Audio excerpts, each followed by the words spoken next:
Tatara Nipanlom Facebook na COVID-19 thotliba Mahik si China gi left amadagi sandorakibani.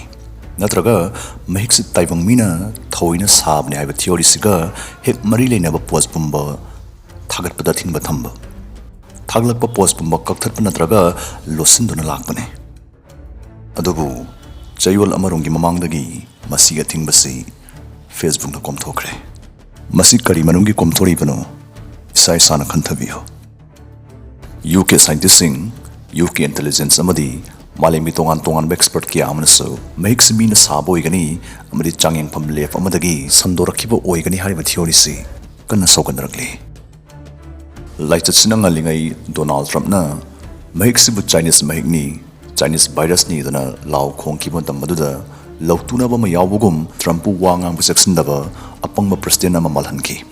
Aduga huzna Trump na hairambadu chumbata edana muk wawa launaragli.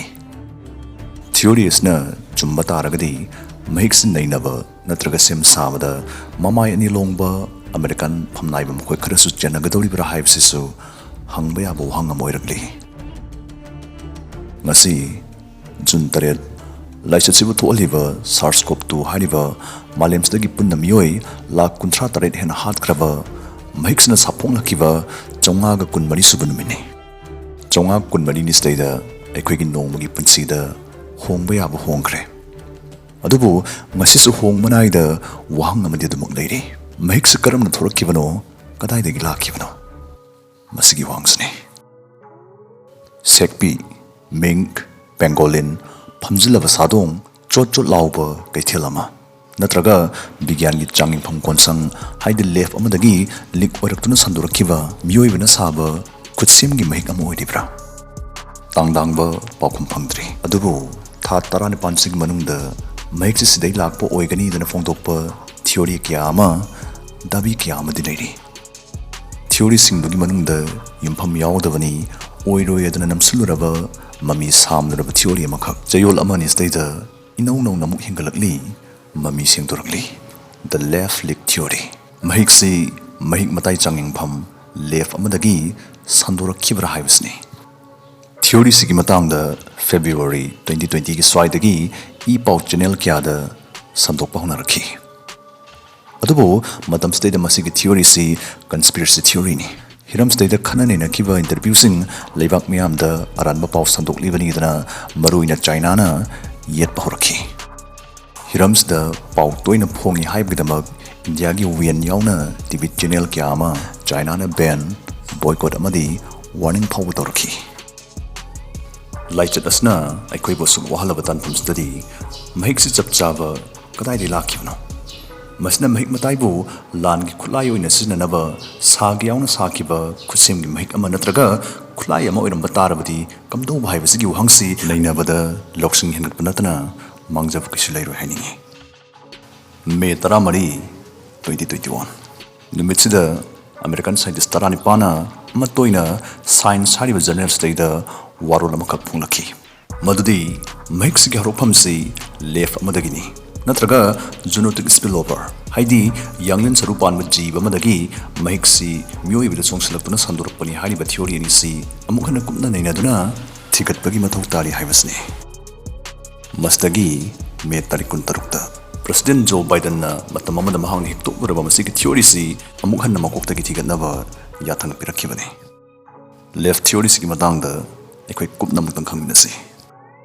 China da Wuhan Institute of Biology kowa Mahik matai neinafam left amakak lei. Masi security na yam seksina khurak hangdana senaduna leriba left amakakni. Left asda chingdaningai oiba changyeng kya pangthokibagi sanglabi tihas leiri. 2005 da lebasna SARS na haliba coronavirus Mahik makhaladugi magi haurak phonggi matangda research ama phonglakhi. Research ki chi aduda China gi horseshoe bat hariba sekpi makhalasi SARS na haliba Mahik siga manaba Mahik singi tungkhat pham oiduna leire. Maramsna China sinba thungbagi sekpi sing nainaba haure dana phonglakhibani.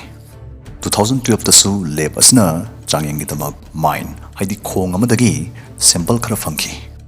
khong aduda thabak suami khara sekpi gi amang ba kot lubadagi kothuk lubadagi anauba makhal gi pneumonia man narptuna sire dana nimbuni bungang narpdagi mafam duda makoina sangsinduna sekpi gi amang badagi sample lu lokhalakibani sample du naina rupdagi makoina mahik makhal ma puthok pangamki mahik tu bo makoina red G13 haina maming thonki 2014 da America gi University of North Carolina gi scientists na lab asiga punna thabak suminaraki makoina hariba red G13 hariba maxibu bigyan gi saktina anoba machak loinena song saban amada semdoknaba gain of function gi mingda hotnaminaraki gain of function haibadi hanna leramdaba mahik amana leina sandrokpa matamda madugi laing pathap chathanaba hidak puthok hawda mating oinaba madi adugumba leina amsu sandrokpa yai haibasi mangjongna na khangdoknabagi pandamda mausadagi leijanaba mahik amabu bigyan gi khuchang sinduna mahik tudagi anau anauba mahik makhal saduna changing bagi thong natraga research makhal adu ne kuina gain of function haizaribasi 2014 da US amsung China phongna thabak suminarami haijakre phongna thabak suminabsi America Patuki. Adubu loan unofficial labor among the left state sale at Taram Kiaiba, Wa Madituraki. Sale Karamna Taramki. Madudi, National Institute of Allergy and Infectious Disease Hariba, Dr. Anthony Fossi Haribani Personal Lusingba Institute Asna, New York Taliba, Eco Health Alliance Hariba Health Farms Data, $3.4 million gi, Senpama Matadaki.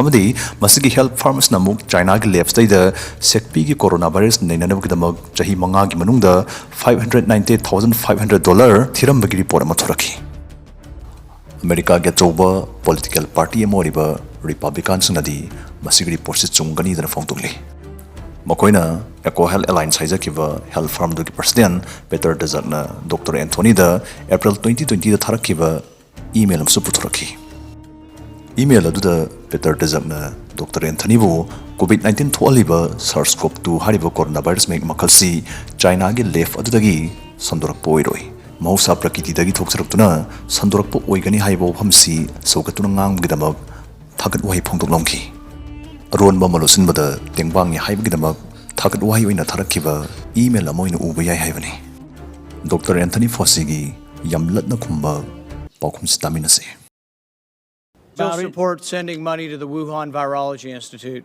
We do not send money now to Wuhan.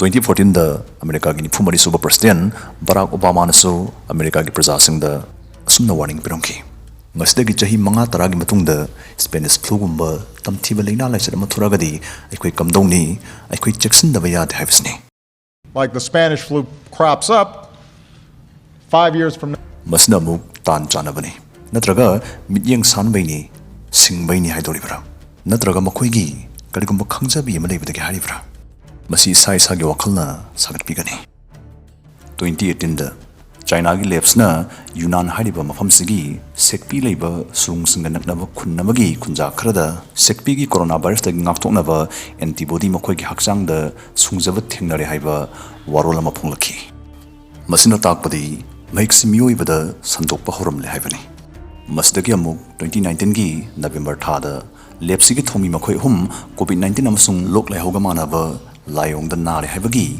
paw ma phonglaki matang study policy makhoi gi maikai dagi phonglaki banate US intelligence gi maikai dagi phonglaki bane paw phungan khraba makhoina matang sna phonglaktrivis ki maramsi isana kanthabiyo mathang tha December 2020 da wan gi lying sangamada mioi ani anobu coronavirus makhalamna naramba thenaraki sample du lab du gi director Dr. C Zengli thaki Dr. C gi timna madugi Wuhan ya koibda sandor liba mahik tu 96.2% makhina lab ta nei naduna leriba mahik tu ga manaramba thenaraki adubu masi khangla fau amadi leina aduna chunglup sandor la fau ngalinga state da lokhatam thopa section tharong lokhatpagi mohta January tarik 3 da China gi National Health Commission na anabasigi maramda institution namatana mari leina bi pau phungtana ba yathangona tawtharaki mastagi hirams da hana pau sandok namasingsu tumin leiki leingak namasin menki khudamoina Dr. Lee Wen Leng hariba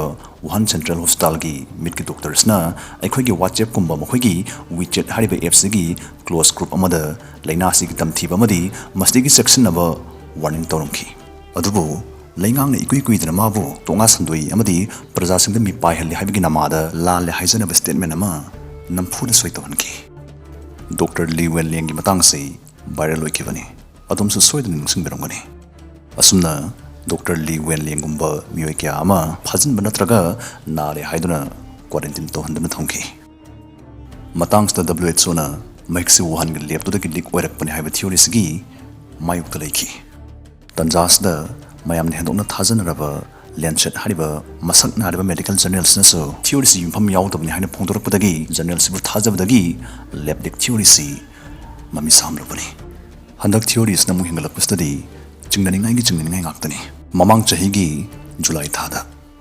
COVID-19 ꯏꯍꯥꯟ ꯍꯥꯟꯅ ꯁꯥꯐꯨꯡꯐꯝ Wuhan ꯍꯥꯏꯔꯤꯕ ꯃꯐꯝꯁꯤꯗꯩꯗ ꯏꯁꯤꯡ ꯆꯥꯎꯅ ꯊꯣꯛꯈꯤ ꯁꯛꯅꯥꯏꯔꯕꯤ Chinese ꯑꯦꯛꯇꯤꯚꯤꯁ Jennifer ꯖꯦꯡ ꯌꯥꯎꯅ ꯃꯤꯑꯣꯏ ꯀꯌꯥ ꯑꯃꯅ ꯆꯥꯎꯗꯨ ꯂꯩꯉꯥꯛꯅ ꯊꯣꯛꯀ ꯌꯥꯎꯅ ꯊꯣꯛꯍꯟꯕꯅꯤ ꯈꯨꯠꯁꯦꯝꯒꯤ ꯆꯥꯎꯅꯤꯗꯅ ꯐꯣꯡꯗꯣꯛꯈꯤꯕ ꯂꯩꯈꯤ ꯃꯇꯥꯡꯁꯤꯗ ꯑꯩꯈꯣꯏꯅ ꯈꯪꯕ ꯌꯥꯕꯁꯤ ꯂꯩꯉꯥꯛꯅ ꯁꯥꯈꯤ ꯁꯥꯕꯟ ꯃꯥꯡꯍꯟꯅꯕꯒꯤꯗꯃꯛ ꯆꯥꯎꯗꯨ ꯊꯑꯣꯏꯅ ꯊꯣꯛꯍꯟꯈꯤꯕ꯭ꯔꯥ ꯍꯥꯏꯕꯁꯤꯅꯤ ꯆꯥꯏꯅꯥꯗꯒꯤ ꯊꯣꯔꯛꯈꯤꯕ ꯃꯍꯤꯛꯁꯤꯡ ꯍꯪꯒꯠ ꯑꯃꯨꯛꯇꯪ ꯌꯦꯡꯃꯤꯟꯅꯁꯤ 1956 The Asian Flu 1997 H5N1 Bird Flu 2002 The SARS Epidemic 2019 SARS-CoV-2 ꯃꯈꯣꯏ ꯈꯨꯗꯤꯡꯃꯛꯁꯤ ꯆꯥꯏꯅꯥꯅ ꯁꯟꯗꯣꯛꯍꯟꯒꯦ ꯈꯟꯅ ꯁꯟꯗꯣꯛꯂꯛꯄꯅꯤ ꯍꯥꯏꯕꯗꯤ ꯅꯠꯇꯦ ꯑꯗꯨꯕꯨ ꯆꯥꯏꯅꯥ ꯍꯥꯏꯔꯤꯕ ꯂꯩꯕꯥꯛꯁꯤ ꯃꯍꯧꯁꯥꯗꯒꯤ ꯂꯩꯖꯕ ꯃꯍꯤꯛꯁꯤꯡꯗ ꯀꯔꯥ ꯑꯃ ꯍꯦꯟꯅ ꯈꯨꯠ ꯆꯪꯗꯨꯅ ꯂꯩꯔꯦ ꯍꯥꯏꯕꯁꯤꯗꯤ ꯏꯈꯪ ꯈꯪꯅꯔꯕ ꯋꯥꯅꯤ ꯍꯣꯏ COVID-19 ꯃꯍꯤꯛꯁꯤ ꯁꯥꯒꯠꯂꯛꯄꯒꯤ ꯀꯩꯗ ꯃꯥꯒꯤ ꯖꯦꯅꯦꯇꯤꯛ ꯁꯤꯀ꯭ꯋꯦꯟꯁꯇ ꯕꯤꯒ꯭ꯌꯥꯟꯒꯤ ꯈꯨꯠ ꯆꯪꯕꯒꯤ ꯏꯪꯒꯤꯠ ꯑꯃꯠꯇ ꯐꯪꯕꯗꯤ ꯂꯩꯇ꯭ꯔꯤ ꯑꯗꯨꯕꯨ